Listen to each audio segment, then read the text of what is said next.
Hey folks, it is Brian Nemhauser at Hawkblogger on Twitter and on Instagram, and coming to you after practice today. Mike Macdonald just finished his first press conference since doing the 53-man roster cut down, and a couple things within that press conference that I thought were worth sharing, and I will here. I do understand that Brandon Ayuk news just broke that he has been extended. Not a huge shock there. That was, the likely outcome all along. And we'll just see how it goes for the 49ers from here on out. I got to get Trent Williams in, which I assume they will do that as well. And then they got to survive the season. And the only outcome for the 49ers that is a successful outcome is a Super Bowl title. We'll see about that. But let's talk about the Seahawks.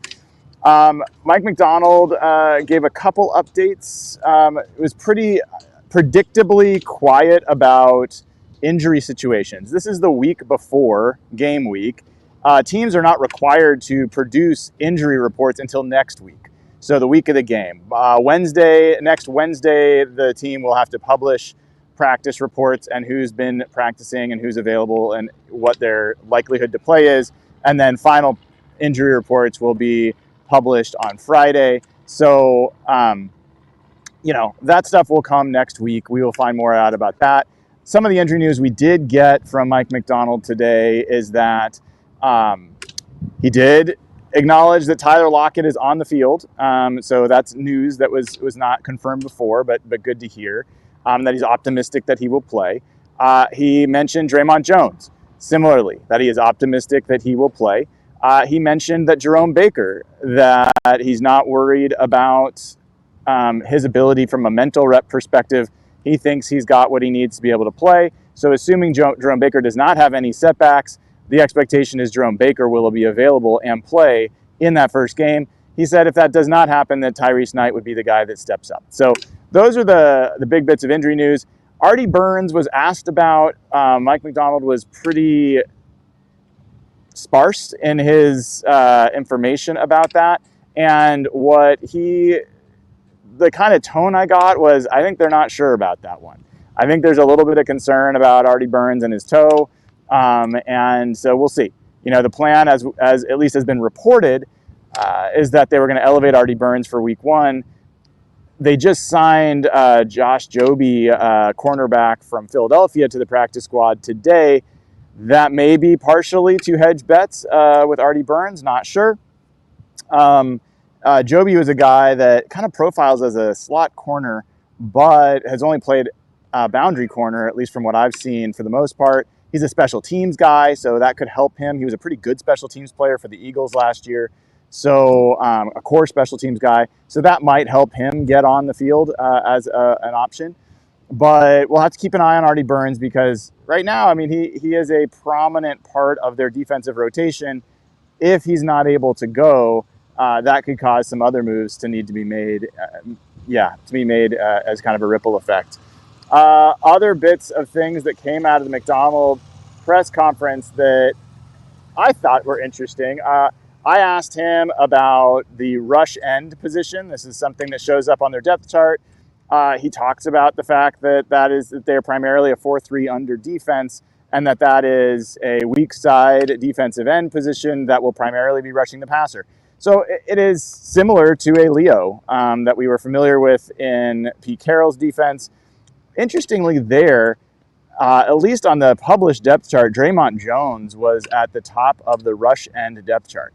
I would expect that to be like Uchenna Nwosu or Boye Mafe or someone else, but we'll see. I'm curious if Draymond Jones is going to be the primary pass rushing end in this defense. Keep in mind, for those that watched the prediction show last night, I did pick Draymond Jones to lead the Seahawks in sacks, which I guarantee nobody else is making that prediction. And I'm doing it totally based off of an instinct, not based off anything I've seen, because Draymond Jones has not been on the field enough to be able to make that kind of evaluation. Other things that were interesting in the conversation with Mike Macdonald, I asked him about Jim Johnson. Jim Johnson, the former linebackers coach for the Seahawks back in the late 90s when Dennis Erickson was the coach here, who then went to become a defensive coordinator for the Eagles and made a huge impact on the game, really innovating in zone blitzes and blitzing from all over the place on the field. Mike Macdonald's eyes lit up when I asked that question. He just talked about how much respect he has for Jim Johnson, and that the zone blitz schemes that he came up with back then remain to this day in the game. And so tons of respect for Jim Johnson. I find that like a very interesting tie, and Mike Macdonald mentioned that as well. It's kind of a cool thing to come full circle, where Jim Johnson, was here as a linebackers coach in Seattle, and he actually got to implement some of those blitz schemes. I remember Chad Brown and Darrell Williams and Sean Springs, and that was a really fun defense to watch, and then went and made it a bigger thing. And so now Mike Macdonald comes back, 30 years later, and gets to kind of bring that back. And one of the differences with the way Mike Macdonald runs those zone blitzes is Jim Johnson would bring everybody from everywhere, and it was a high risk, high reward kind of defense. Mike Macdonald takes some pride, I think, in being able to bring pressure from anywhere, from any player, but to do it in a way that's not high risk. He only generally rushes 4 guys. He has one of the lowest blitz rates. Keep in mind, a lot of fans think about blitzes as, oh, there's a cornerback coming, that's a blitz. There's a linebacker coming, that's a blitz. A safety coming, that's a blitz. A blitz is when you bring more than 4 rushers. And so Mike Macdonald had one of the lowest blitz rates, because even though he brought pass rushers from all over the field, he only brought 4 in almost all cases. So that was different. That's a big difference between what Mike Macdonald does, what Jim Johnson did, and also what previous Ravens defensive coordinators did that preceded Mike Macdonald. So cool connection to me there with Jim Johnson. As far as I'm concerned, that was the most fun defense I ever watched in Seattle, was that defense. It created so many turnovers.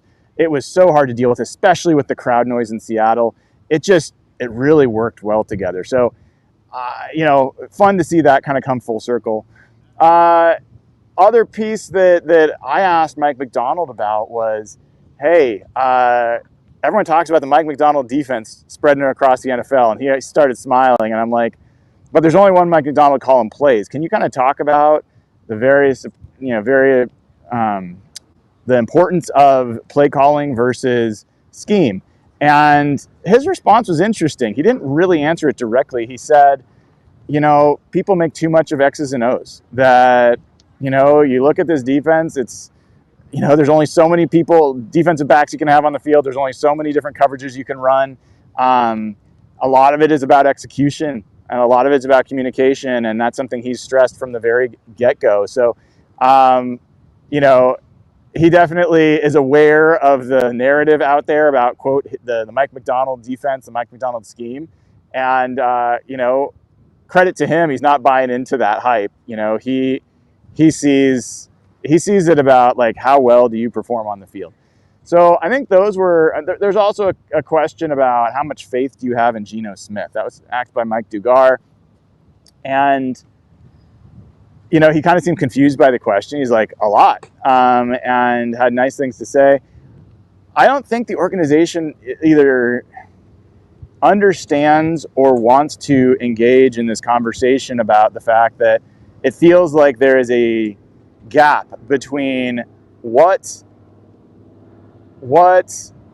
Geno Smith provides and the implication of what he can do on the field, and how they talk about him, how they pay him. And this all comes from the kind of notes about that.